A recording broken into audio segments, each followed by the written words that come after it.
In the black prison of the conciergerie, the doomed of the day awaited their fate.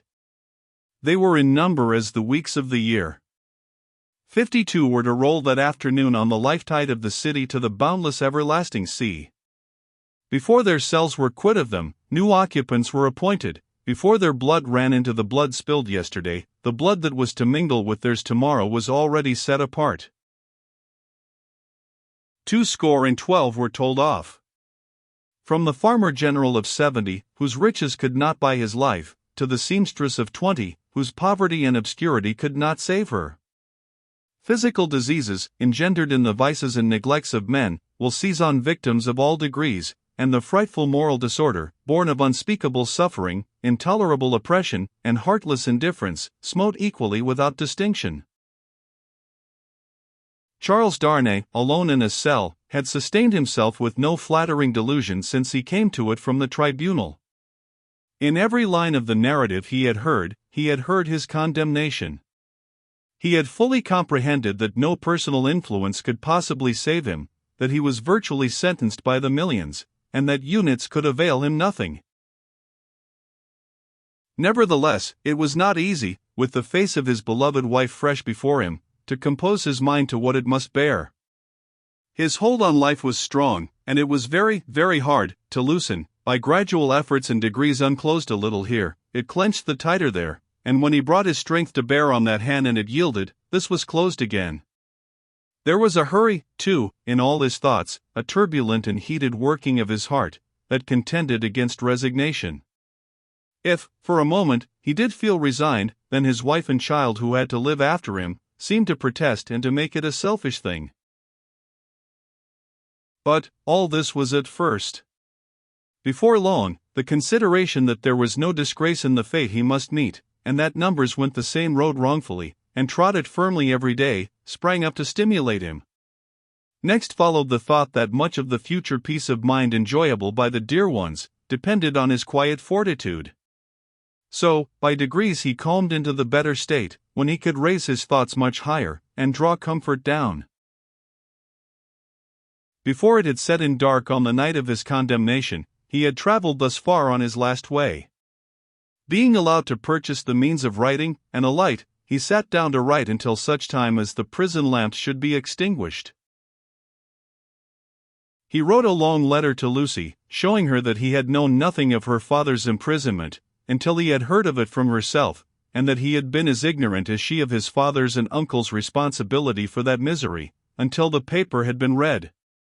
He had already explained to her that his concealment from herself of the name he had relinquished was the one condition, fully intelligible now, that her father had attached to their betrothal, and was the one promise he had still exacted on the morning of their marriage.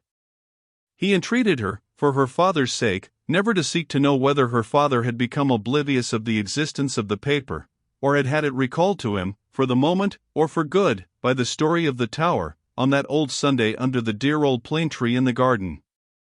If he had preserved any definite remembrance of it, there could be no doubt that he had supposed it destroyed with the Bastille, when he had found no mention of it among the relics of prisoners which the populace had discovered there, and which had been described to all the world. He besought her, though he added that he knew it was needless, to console her father, by impressing him through every tender means she could think of, with the truth that he had done nothing for which he could justly reproach himself, but had uniformly forgotten himself for their joint sakes. Next to her preservation of his own last grateful love and blessing, and her overcoming of her sorrow, to devote herself to their dear child, he adjured her, as they would meet in heaven, to comfort her father. To her father himself, he wrote in the same strain, but he told her father that he expressly confided his wife and child to his care. And he told him this, very strongly, with the hope of rousing him from any despondency or dangerous retrospect towards which he foresaw he might be tending. To Mr. Lorry, he commended them all, and explained his worldly affairs. That done, with many added sentences of grateful friendship and warm attachment, all was done. He never thought of Carton. His mind was so full of the others, that he never once thought of him. He had time to finish these letters before the lights were put out. When he lay down on his straw bed, he thought he had done with this world. But it beckoned him back in his sleep, and showed itself in shining forms. Free and happy, back in the old house in Soho, though it had nothing in it like the real house, unaccountably released and light of heart, he was with Lucy again, and she told him it was all a dream, and he had never gone away. A pause of forgetfulness, and then he had even suffered, and had come back to her, dead and at peace, and yet there was no difference in him. Another pause of oblivion, and he awoke in the somber morning, unconscious where he was or what had happened, until it flashed upon his mind, "This is the day of my death." Thus had he come through the hours, to the day when the 52 heads were to fall. And now, while he was composed, and hoped that he could meet the end with quiet heroism, a new action began in his waking thoughts, which was very difficult to master. He had never seen the instrument that was to terminate his life. How high it was from the ground, how many steps it had, where he would be stood, how he would be touched, whether the touching hands would be dyed red, which way his face would be turned, whether he would be the first, or might be the last, these and many similar questions, in no wise directed by his will, obtruded themselves over and over again, countless times. Neither were they connected with fear, he was conscious of no fear. Rather, they originated in a strange besetting desire to know what to do when the time came, a desire gigantically disproportionate to the few swift moments to which it referred, a wondering that was more like the wondering of some other spirit within his than his own. The hours went on as he walked to and fro, and the clocks struck the numbers he would never hear again. 9 gone forever, 10 gone forever, 11 gone forever, 12 coming on to pass away. After a hard contest with that eccentric action of thought which had last perplexed him, he had got the better of it. He walked up and down, softly repeating their names to himself. The worst of the strife was over. He could walk up and down, free from distracting fancies, praying for himself and for them. 12 gone forever. He had been apprised that the final hour was 3, and he knew he would be summoned some time earlier, inasmuch as the tumbrils jolted heavily and slowly through the streets.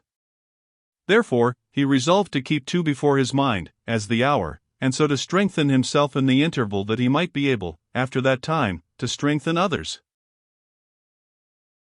Walking regularly to and fro with his arms folded on his breast, a very different man from the prisoner, who had walked to and fro at La Force, he heard one struck away from him, without surprise.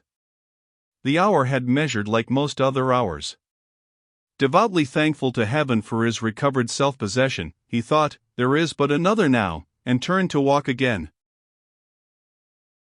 Footsteps in the stone passage outside the door. He stopped. The key was put in the lock, and turned. Before the door was opened, or as it opened, a man said in a low voice, in English, "He has never seen me here, I have kept out of his way. Go you in alone, I wait near. Lose no time." The door was quickly opened and closed, and there stood before him face to face, quiet, intent upon him, with the light of a smile on his features, and a cautionary finger on his lip, Sidney Carton. There was something so bright and remarkable in his look, that, for the first moment, the prisoner misdoubted him to be an apparition of his own imagining. But he spoke, and it was his voice, he took the prisoner's hand, and it was his real grasp. "Of all the people upon earth, you least expected to see me," he said. "I could not believe it to be you. I can scarcely believe it now. You are not," the apprehension came suddenly into his mind, "a prisoner?" "No. I am accidentally possessed of a power over one of the keepers here, and in virtue of it I stand before you. I come from her, your wife, dear Darnay." The prisoner wrung his hand. "I bring you a request from her." "What is it?" "A most earnest, pressing, and emphatic entreaty, addressed to you in the most pathetic tones of the voice so dear to you, that you well remember." The prisoner turned his face partly aside. "You have no time to ask me why I bring it, or what it means, I have no time to tell you. You must comply with it. Take off those boots you wear, and draw on these of mine. There was a chair against the wall of the cell, behind the prisoner. Carton, pressing forward, had already, with the speed of lightning, got him down into it, and stood over him, barefoot. Draw on these boots of mine. Put your hands to them, put your will to them. Quick! Carton, there is no escaping from this place, it never can be done. You will only die with me. It is madness. It would be madness if I asked you to escape, but do I? When I ask you to pass out at that door, tell me it is madness and remain here. Change that cravat for this of mine, that coat for this of mine. While you do it, let me take this ribbon from your hair, and shake out your hair like this of mine. With wonderful quickness, and with a strength both of will and action, that appeared quite supernatural, he forced all these changes upon him. The prisoner was like a young child in his hands. Carton. Dear Carton. It is madness. It cannot be accomplished, it never can be done, it has been attempted, and has always failed. I implore you not to add your death to the bitterness of mine. Do I ask you, my dear Darnay, to pass the door? When I ask that, refuse. There are pen and ink and paper on this table. Is your hand steady enough to write? It was when you came in. Steady it again, and write what I shall dictate. Quick, friend, quick. Pressing his hand to his bewildered head, Darnay sat down at the table. Carton, with his right hand in his breast, stood close beside him. Write exactly as I speak. To whom do I address it? To no one. Carton still had his hand in his breast. Do I date it?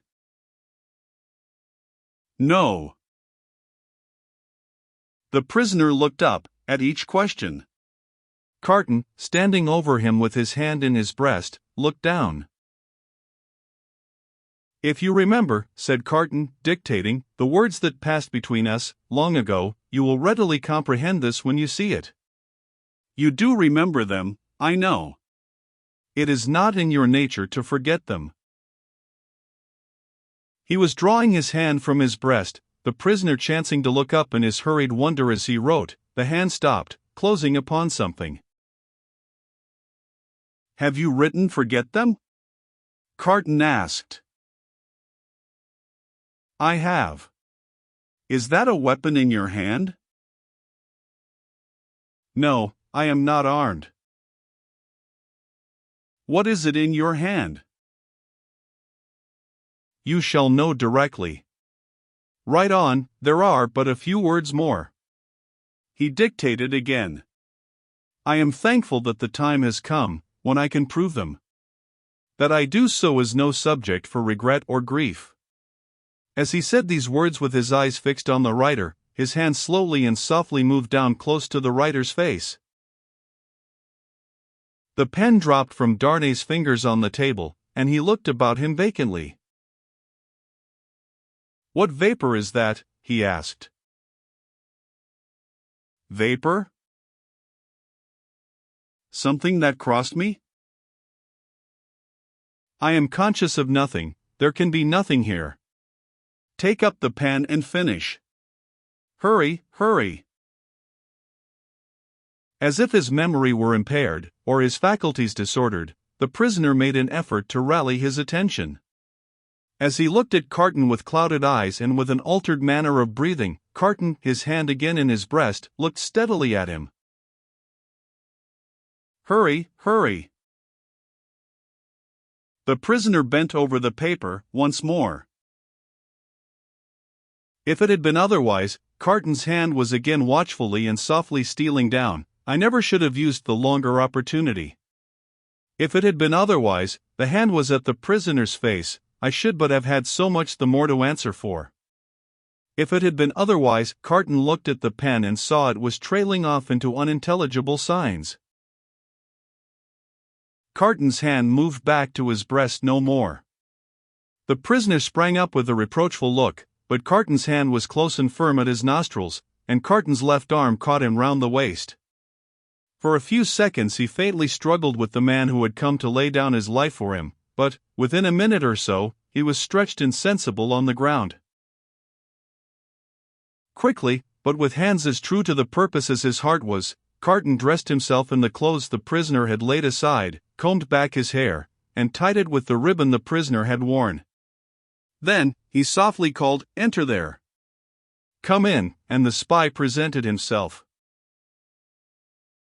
"You see," said Carton, looking up, as he kneeled on one knee beside the insensible figure, putting the paper in the breast, "is your hazard very great?"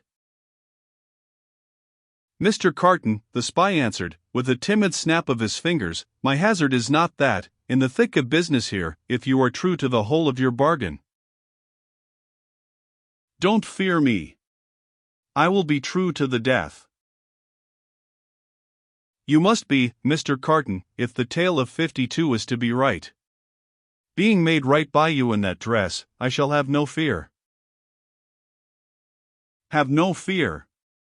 I shall soon be out of the way of harming you, and the rest will soon be far from here, please God. Now, get assistance and take me to the coach." "You," said the spy nervously. "Him, man, with whom I have exchanged. You go out at the gate by which you brought me in?"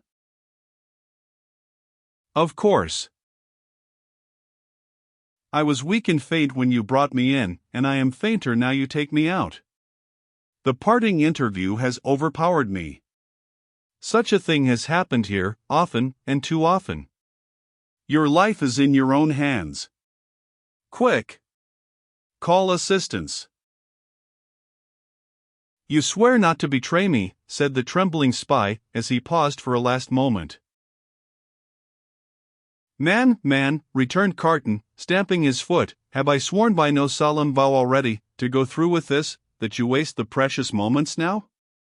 Take him yourself to the courtyard you know of, place him yourself in the carriage, show him yourself to Mr. Lorry, tell him yourself to give him no restorative but air, and to remember my words of last night, and his promise of last night, and drive away." The spy withdrew, and Carton seated himself at the table, resting his forehead on his hands. The spy returned immediately, with 2 men. "How, then," said one of them, contemplating the fallen figure, "so afflicted to find that his friend has drawn a prize in the lottery of Saint Guillotine?" "A good patriot," said the other, "could hardly have been more afflicted if the aristocrat had drawn a blank." They raised the unconscious figure, placed it on a litter they had brought to the door, and bent to carry it away. "The time is short, Evrémonde," said the spy, in a warning voice. "I know it well," answered Carton. "Be careful of my friend, I entreat you, and leave me." "Come, then, my children," said Barsad. "Lift him, and come away." The door closed, and Carton was left alone. Straining his powers of listening to the utmost, he listened for any sound that might denote suspicion or alarm. There was none. Keys turned, doors clashed, footsteps passed along distant passages, no cry was raised, or hurry made, that seemed unusual. Breathing more freely in a little while, he sat down at the table, and listened again until the clock struck 2.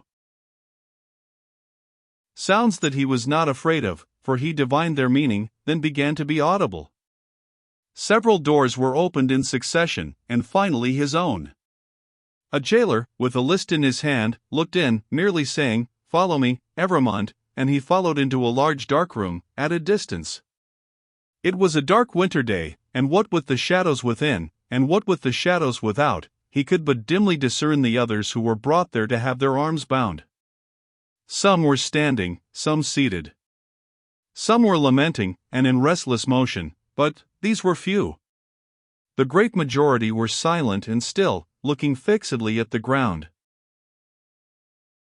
As he stood by the wall in a dim corner, while some of the 52 were brought in after him, one man stopped in passing, to embrace him, as having a knowledge of him.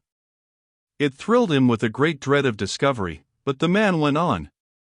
A very few moments after that, a young woman, with a slight girlish form, a sweet spare face in which there was no vestige of color, and large widely open patient eyes, rose from the seat where he had observed her sitting, and came to speak to him.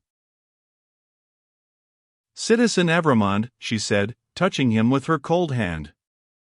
"I am a poor little seamstress, who was with you in La Force." He murmured for answer, "True. I forget what you were accused of." "Plots. Though the just heaven knows that I am innocent of any." "Is it likely? Who would think of plotting with a poor little weak creature like me?" The forlorn smile with which she said it, so touched him, that tears started from his eyes. "I am not afraid to die, Citizen Evrémonde, but I have done nothing.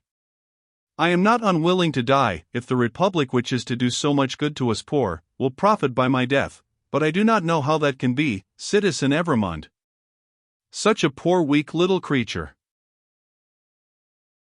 As the last thing on earth that his heart was to warm and soften to, it warmed and softened to this pitiable girl.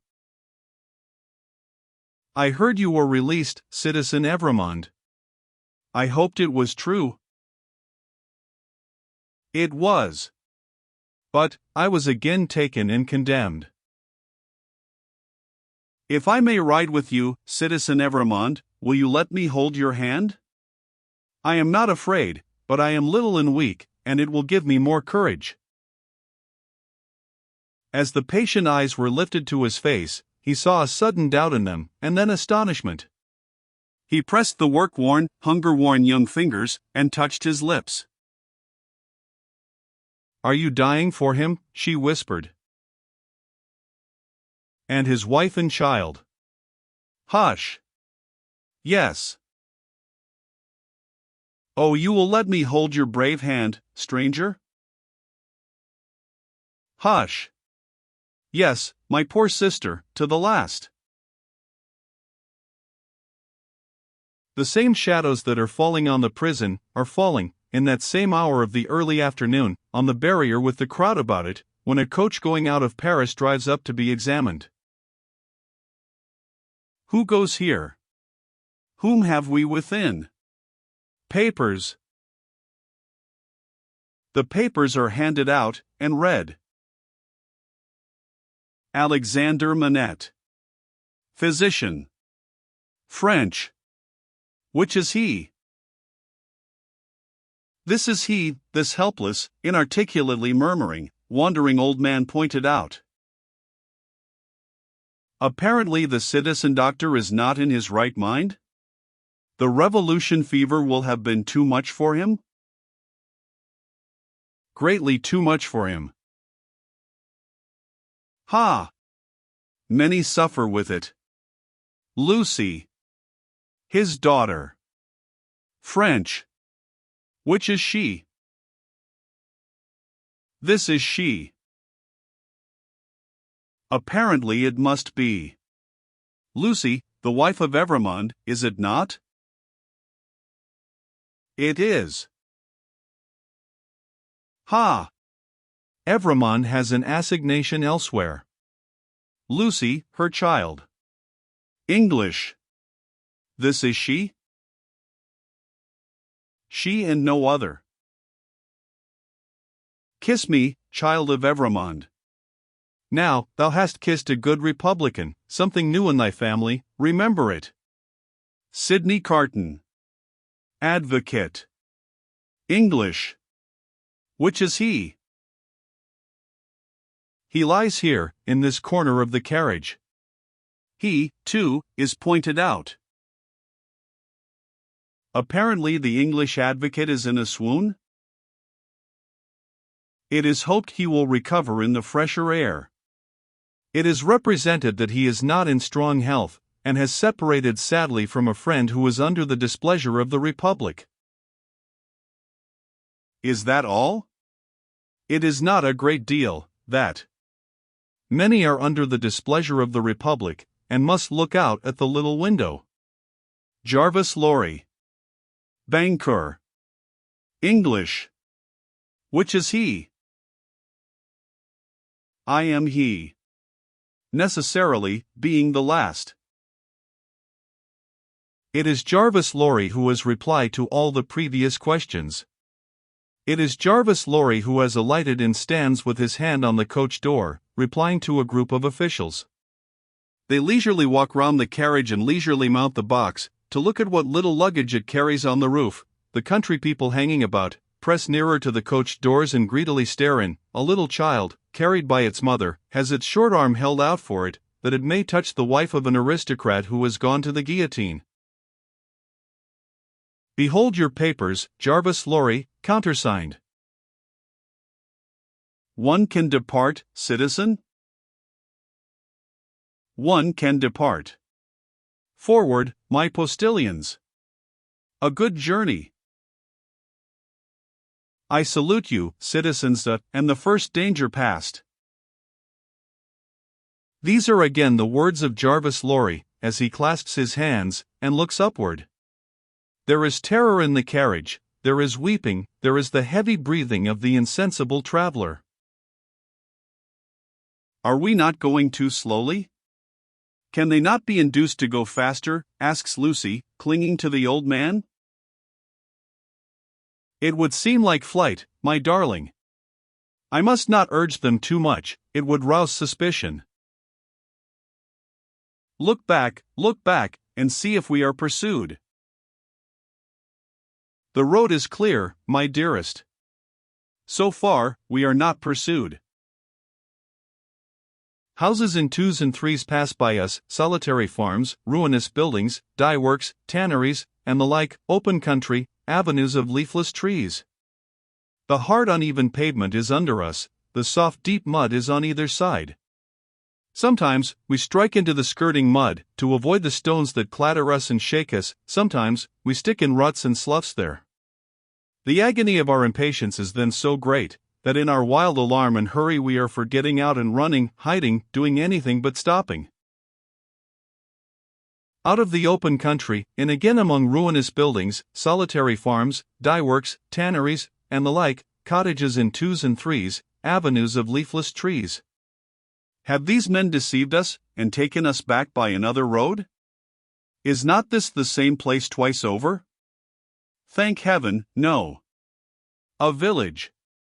Look back, and see if we are pursued. Hush. The posting house.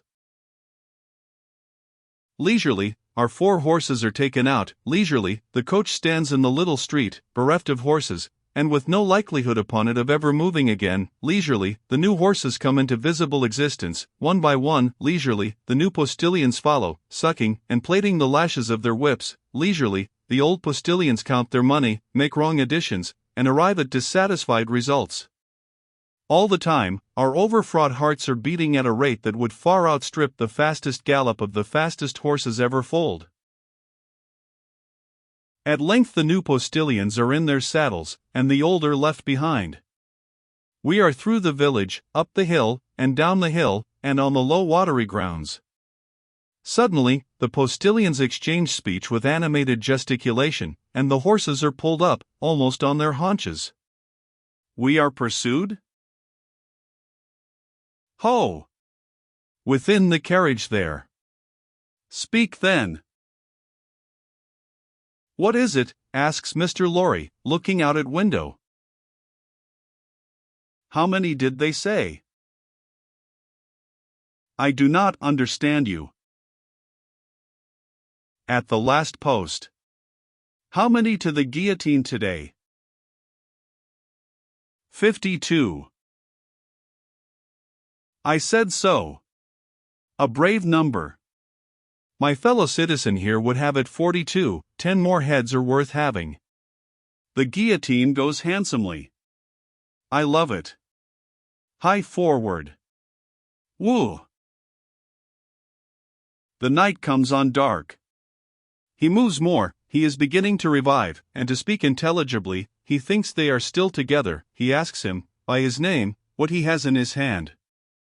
"Oh, pity us, kind heaven, and help us! Look out, and see if we are pursued.